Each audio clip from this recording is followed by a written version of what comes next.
Well, hello. Today I have some New York Times best-selling author kind of energy. We have Liane Davey with us. Hi, Liane. Hi, Rija. How are you? I'm great. How are you? I am great. I am pretty pumped for this conversation Yeah. uh, because it's really funny. I was doing a session not that long ago and talking about productive conflict, like I always do. And I asked them, okay, like, who is it that you think of when you think of like the enemy and the bad guy? And everyone at the whole table was like, procurement. So I'm glad. Oh, because the I'm bad glad to guy. be. I'm glad to be on the procurement side of the table today Wow, to be thank with you. the good guys. What a kickoff. We're kind of designated as the official bad guys, so you got that part right. And for those of you who don't know, Lian hasn't climbed Mount Everest. Lian, No, not even interested in the future? I no, am. no, Okay, so you're not at great. all. And Lian hasn't won any Olympic medals. She hasn't been to space, but Nope, not interested in that. she has something worth celebrating and something that we all need. She has been doing this for the past 25 years, working across boardrooms, front lines from Boston to Bangkok, and that is addressing conflict. She is the teamwork doctor. I like the also want to share those who haven't read her books. Lian is the author, the New York Times best-selling author for You First and The Good Fight. The Good Fight is the book that I read about 3 or 4 years ago. It totally changed my perspective on conflict from being a conflict shy person to trying to get into the game and learn the hard way. So yeah, I have collaborated with Lian. We learned a lot from her, and this is the second time we're collaborating. I can't wait to share all the exciting things that I learn every time when I talk to Lian.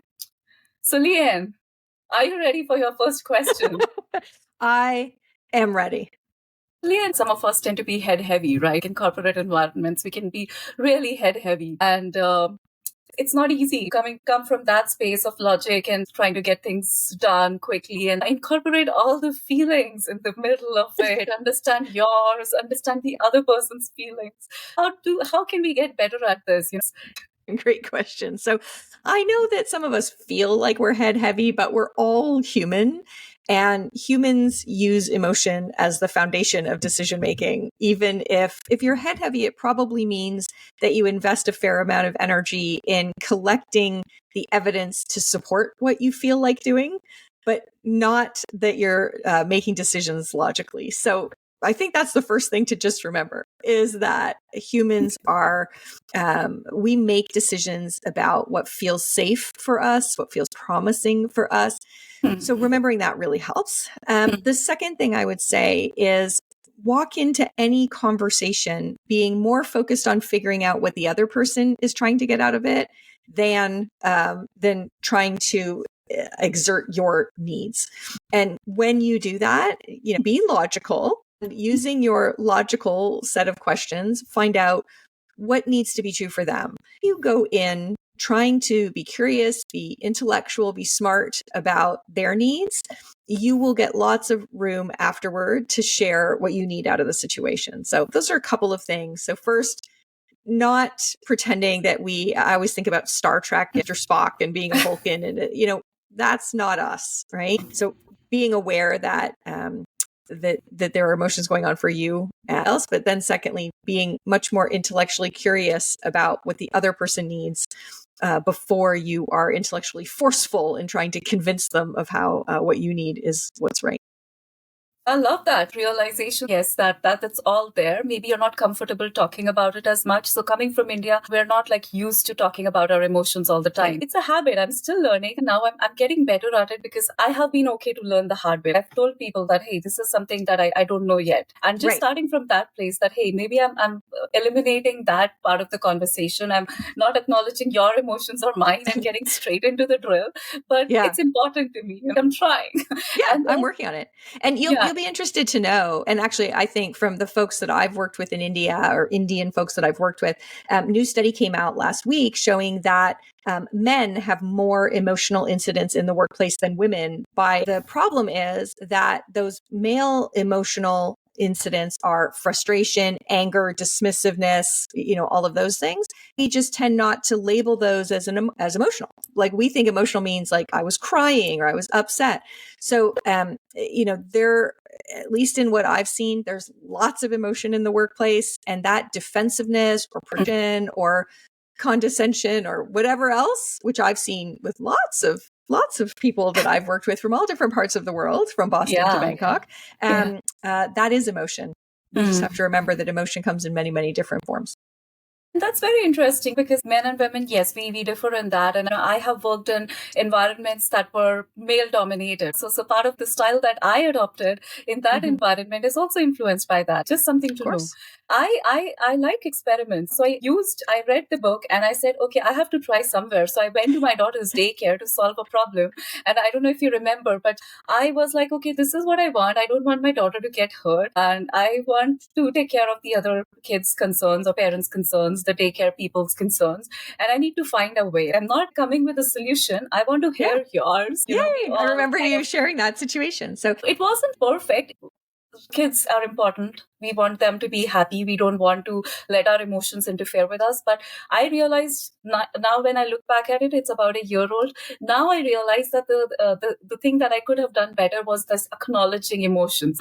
So that's what I learned out of it. It was right logically, right intentions. Emotions are affecting your behavior, whether you admit it or like it or not. So when we can label it as such, easier for us to recognize it and then decide how big a role we want our emotions to play in our decisions or in our behavior. When we're pretending they're not there, they play a huge role, but not when we're in control of. So much better to just say, this is what I'm feeling right now. This is how I'm reacting. This is the story I'm telling myself, because then we can choose to make a rational decision that weights that emotionality where we want to weight it. We are going to get into a lot of that. One question I get quite often when people are working in different multicultural settings, there's a lot of microaggressions that people deal with. And I know we talk about conflict in terms of verbal conflicts, but sometimes it's very subtle. There'll be eye rolls probably. And I wasn't comfortable calling it out. And I know letting it accumulate, it leads you to feeling judged. It leads you to death by 1,000 paper cuts. What are some small steps to address these kinds of issues without racking up conflict debt? Yeah. So if you don't want to get into conflict debt, then staying silent in those microaggressions is really, it's not helpful to you, but it's also unfair to the other person. It's highly passive aggressive to be sitting there with resentment for another person when you've given them no chance to become aware or acknowledge or change their behavior, right? So that's on you. So in that case, what can you do? If somebody rolls their eyes, I don't think you have to say, so I see you rolling your eyes, because they might no, I wasn't, or whatever. And then, if they don't take the opportunity, then it's them who's on the low road, not you. Okay, that's interesting. The thing I would also say, just to be provocative, is as humans, we are very emotional and we have a strong negativity bias. So we tend to are experiencing as aggression against you might not have been intended that way at all. And so you get to choose. Do I want to sit in my righteous indignation about that person's behavior?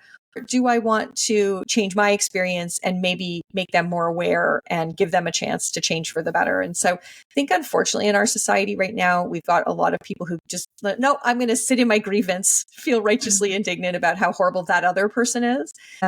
And I think that's sad, because you're not going to improve the relationship that way. And we also know, because of confirmation bias, that every interaction you have with that person from now on is going to be seen through a biased and prejudiced lens. So that next email, you're not going to read it the same way you would read an email from your favorite colleague. You're going to even read the email with kind of a tone in your voice. And that's what happens. Or if you're perceiving something as aggression toward you and you decide to sit on it, that will fester in you. Feel proud of yourself. You'll feel angry toward them. That will grow. And so that poison's just inside you. They've had no consequence for their behavior.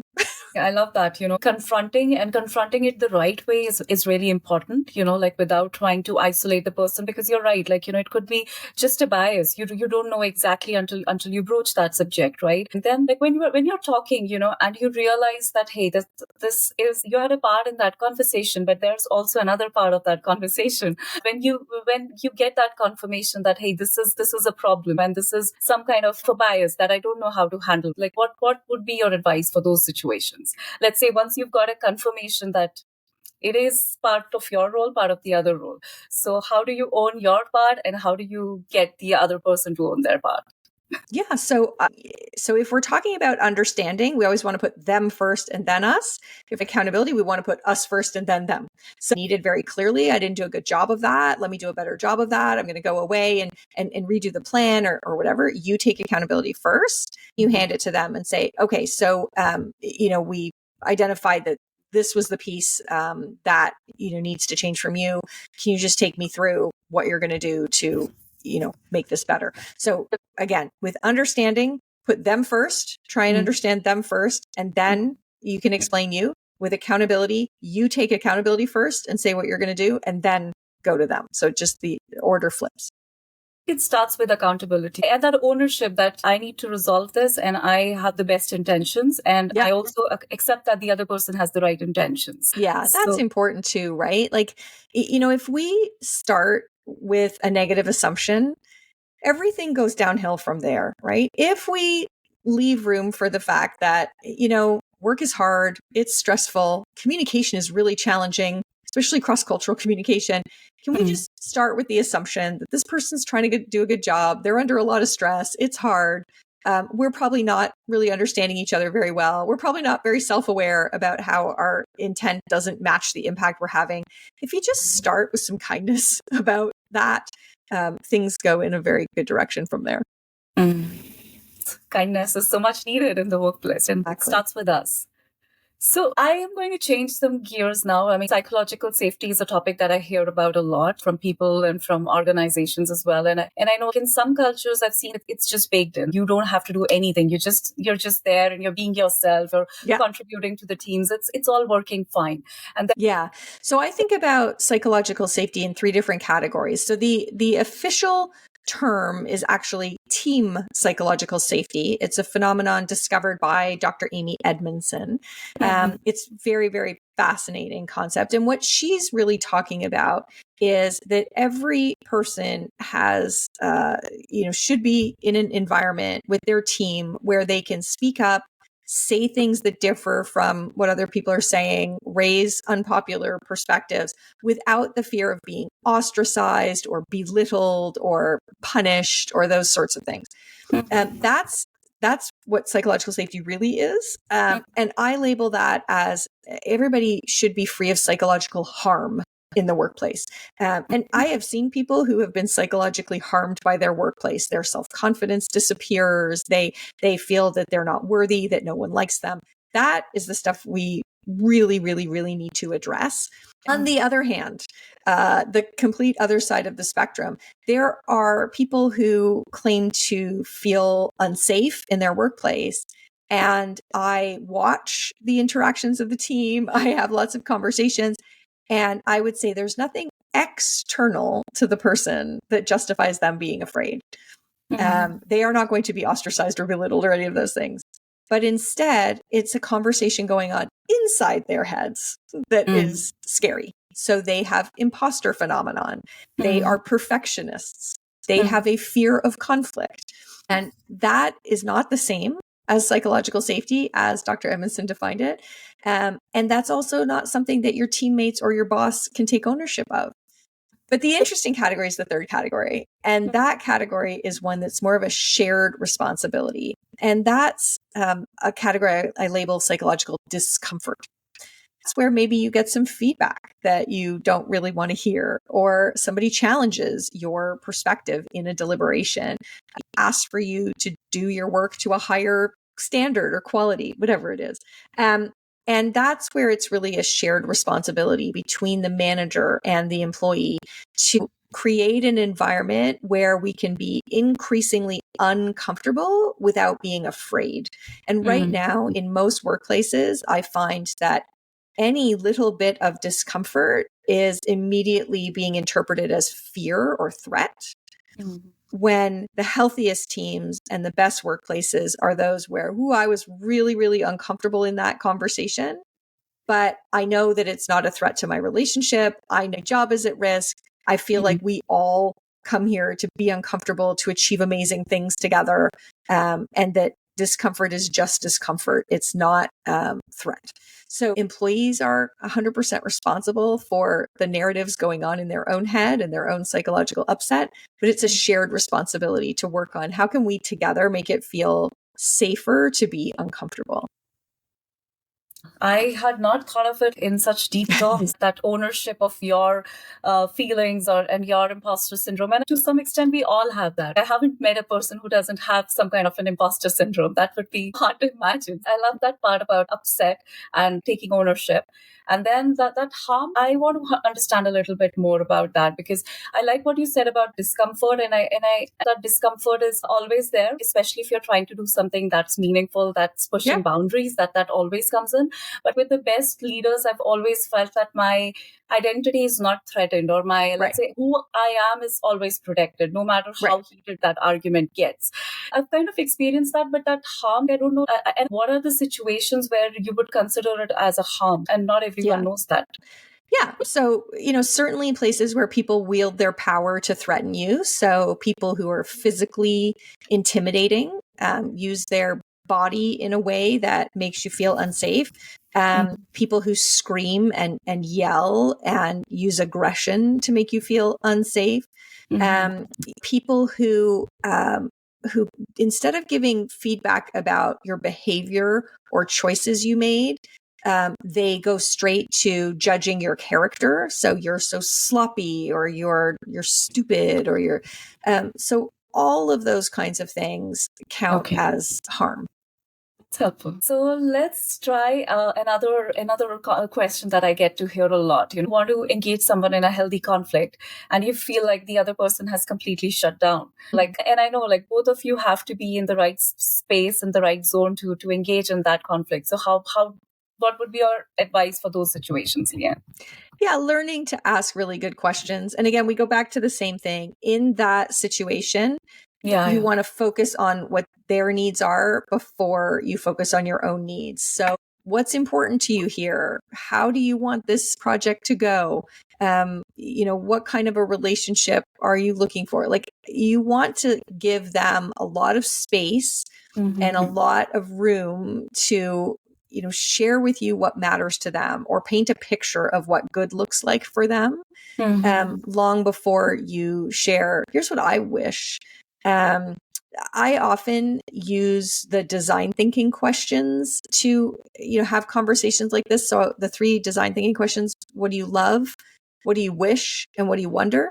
And particularly love and wish. I'll often, what do you love about how this project is going so far? What do you love about how we've established this relationship? And then what do you wish? And somehow, particularly in cultures that are less comfortable with direct conflict or disagreement, the question, what do you wish? People seem much more willing to be candid and share things when you ask it that way. I wish I was included in your meetings from the get-go so that I kind of had all the context, right? Or wish you would come to me directly with your concerns rather than sharing them with your manager, and then that having to go to my manager and then come to me. So what do you love? And like that connection, it's always, when you're taking ownership, you're focusing on the other person. Those questions would be some of the first ones to think of. I'll remember the design thinking part there. Yeah. I love those questions. I find them really helpful. Liane, we're talking about emotions, and we're talking about emotionally charged situations. And I know we were also discussing that psychological harm where somebody might be getting aggressive, and there are situations like that. So what would be the right strategies for handling those emotionally charged situations? Yeah. So if I always describe it this way: if the dragon is breathing fire, it's because they're protecting treasure. So the whole secret in this situation is to figure out, so if they're breathing fire, that is if they're emotional. And again, remember, emotional doesn't mean upset and crying. Emotional could be frustrated, impatient, angry, dismissive. Those are all emotions. The key thing is, instead of building a wall of facts where we try and contradict the person or prove to them why they're wrong, we want to ask questions to get them to open the drawbridge for us and let us in so we can find what's the treasure here. What's this about for you? What do you think is at stake here? Take me through your thinking. What am I not paying enough attention to? What worries you about this? All those kinds of questions. Because if somebody's having an emotional reaction, it's because something that matters to them feels under threat. And so what you're trying to do is figure that out. When you can get them to draw you the map to their treasure, and then you can show them that, okay, you get it. You get that's their treasure. You're going to protect it as well. Then you earn the right to get back into that logical problem solving. What can we do? Where do we go? But as long as they feel that their treasure, and their treasure might be cost savings, their treasure might be process, their treasure might be feeling like the most experienced and knowledgeable procurement person on the team, their treasure might be the relationships with this particular vendor that they've been working that relationship for 10 years. And now something that you're mucking about with is making them feel like that relationship is in jeopardy. And maybe you're trying to take that relationship over. Treasure can be a very, very wide variety of different things. But if you figure out what it is in this particular situation, and you validate that, and you show them that you understand what their treasure is and you respect it, then they will come with you to problem solve about something that works for both of you. I remember that from last time that we spoke, that dragon breathing fire. Yeah. It's very interesting, and it kind of applies to every situation, whether we're in a heated conflict with a supplier or with a stakeholder or within our team. Or a teenager at home. My 4-year-old is pretty good at that. Oh yeah, 4-year-olds breathe fire too. Yeah, for sure. Liane, I'm also curious to understand what is your thinking about what is the right time to walk away from a conflict here? What are the signs that people should know that, hey, this is no longer worth my energy? And I know a lot of other team members, and like you were saying, conflict is not easy. People are sometimes moving away quickly. So just want to gauge what would be your advice on that?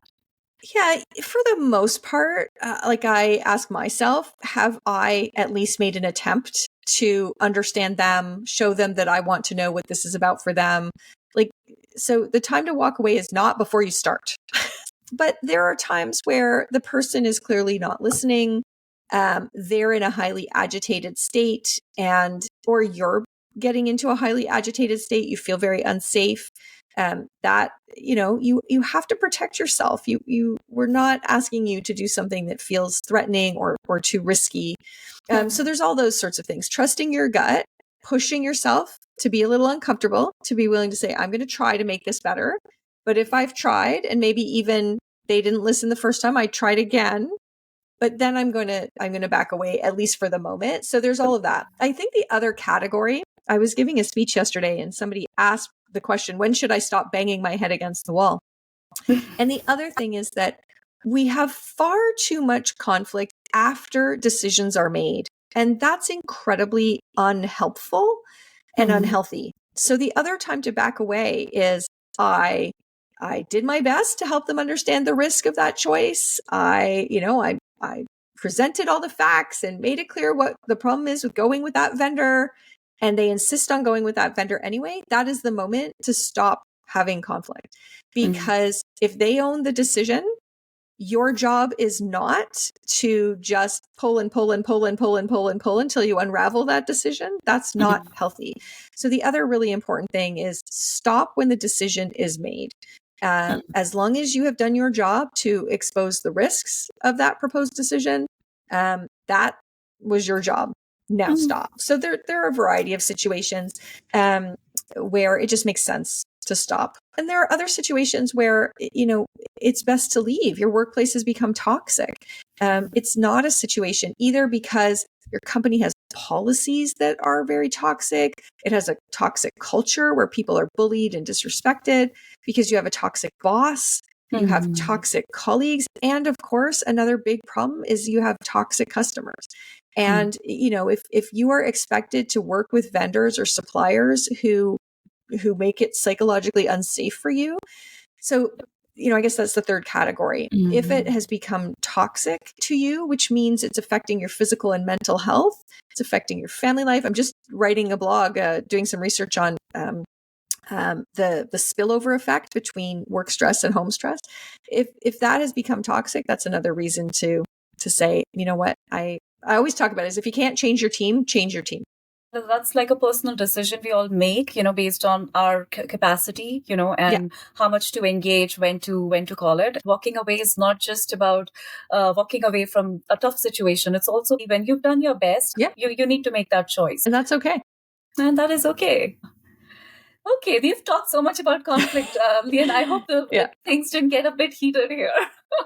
I All was good. really going on questions that I had was like really coming from situations that I wish I could have. Of course, that's when it's most helpful, because if you've been in the situation, many of your listeners have been in the situation too. I talk about these things, I never get the right answers, and I feel like everybody's figuring it out. And I'm like, why don't we ask the right people who can help us? So that's why I wanted to have you here. And I know you're working on something pretty exciting. That's also going to be something that I would love to hear about. I'll come back when the new your book productivity is, book. Yeah, I promise to come back when that's. I just want to show you this. You gave me an upgrade. I have been doing this. Okay. I did this 2 times in last 4 weeks, and those 2 weeks were significantly better than the other 4 weeks. I'm so glad you did it. And, that's really, really helpful to hear. The weeks that I do it and I'm disciplined about it, I am so much less stressed all week. I'm in such a better place. And then every once in a while, there'll be a week where for whatever reason, I just get off of the good habit and I regret it. Yeah, it's better when you do it. I was just writing 3 key tasks of the day. So the upgrade that I got here was I'm writing about my energy investments, like this one. And I'm also writing about how the day went. I'm kind of doing that assessment. And I'm also writing where I'm doing those tasks. So 3. That's very cool. 3 in 1. You got it. You got the thought load planner figured out. It's so good. Anything else, Liane, you want to share? Any parting thoughts? Any good luck wishes for us? Definitely good luck wishes. Lots of good luck wishes. So, when I was talking, I started out by saying that I was doing this exercise. It was with a municipality, the people in public works at a big municipality. So of course, procurement is massive. It's a huge budget and very, very important. And they started out talking about them as the bad guys. And when we got to the end, and I really helped them think about it, I was like, look, if you think about the world before procurement, contracts were going to people's buddies.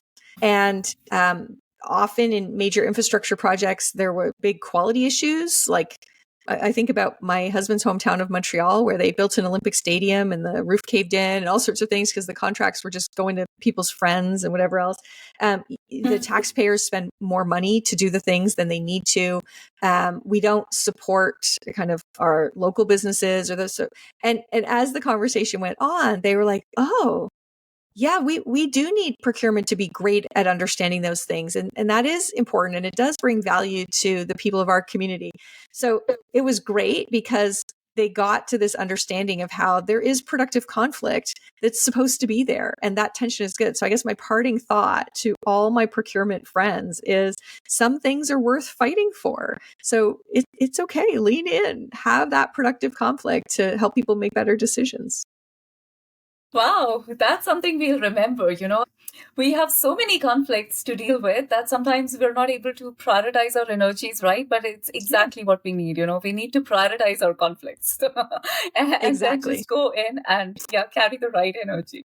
Great. Awesome. Liane. It's so lovely to have you. And thank you so much